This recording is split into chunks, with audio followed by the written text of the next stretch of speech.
ऊंचे पहाड़ों के बीच बसी एक हरी भरी घाटी में सैम नाम का एक दयालु किसान रहता था।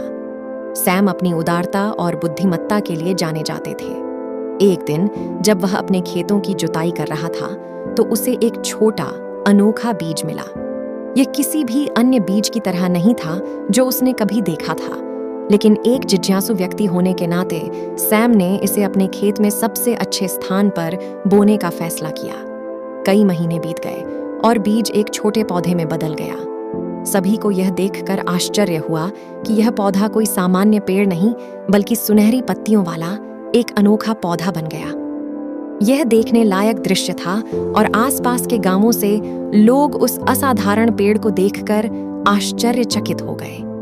इसकी पत्तियां सूरज की रोशनी में चमक रही थीं, जिससे पूरी घाटी पर एक गर्म सुनहरी चमक फैल रही थी। एक दिन इलियास नाम का एक धनी व्यापारी घाटी में आया। सुनहरे पेड़ का लालची और ईर्ष्यालु होकर वह सैम के पास गया और उसके बदले में सोने के सिक्कों का एक बैग पेश किया। हालांकि सैम ने विनम्रता पूर्वक यह कहते हुए मना कर दिया कि पेड़ प्रकृति का एक उपहार है और इसे बेचा नहीं जा सकता। अपने लिए पेड़ पाने के लिए दृढ़ संकल्पित इलियास ने एक योजना तैयार की। उसने रात में पेड़ की सुनहरी पत्तियां चुराने के लिए शरारती लड़कों के एक समूह को काम पर रखा। इनाम के वादे से फुसलाए गए लड़के नापाक योजना के लिए तैयार हो गए। उस रात जैसे ही लड़के पेड़ के पास पहुंचे, कुछ जादुई घटित हुआ। सुनहरे पेड़ ने लड़कों की मासूमियत को महसूस करते हुए उनसे बात की। उसने रात में पेड़ की सुनहरी पत्तियां चुराने के लिए शरारती लड़कों के एक समूह को काम पर रखा।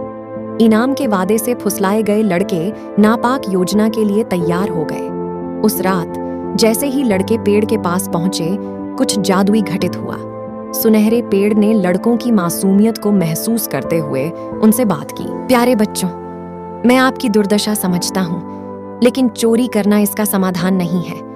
इसके बजाय आप में से प्रत्येक एक उपहार के रूप में एक पत्ता ले सकता है, लेकिन मुझसे वादा करें कि आप ईमानदारी और दयालुता के रास्ते पर लौटेंगे। पेड़ के शब्दों से प्रभावित होकर लड़कों ने एक एक पत्ता तोड़ लिया और अपने किए पर पश्चाताप की नई भावना महसूस की। अगली सुबह उन्होंने चुराई हुई पत्तियां वापस कर दीं और सैम के सामने अपने कुकर्मों को कबूल कर लिया।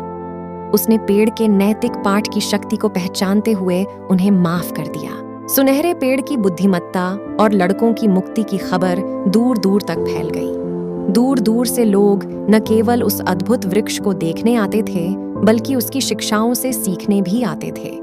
यह घाटी, जो कभी सुनहरे पेड़ के लिए जानी जाती थी, अपने लोगों की दयालुता और ईमानदारी के लिए प्रसिद्ध हो गई। कहानी का सार यह है कि लालच और बेईमानी अस्थायी लाभ ला सकती है, लेकिन सच्चा धन ईमानदारी, दयालुता और हमारी गलतियों से सीखने की क्षमता में निहित है।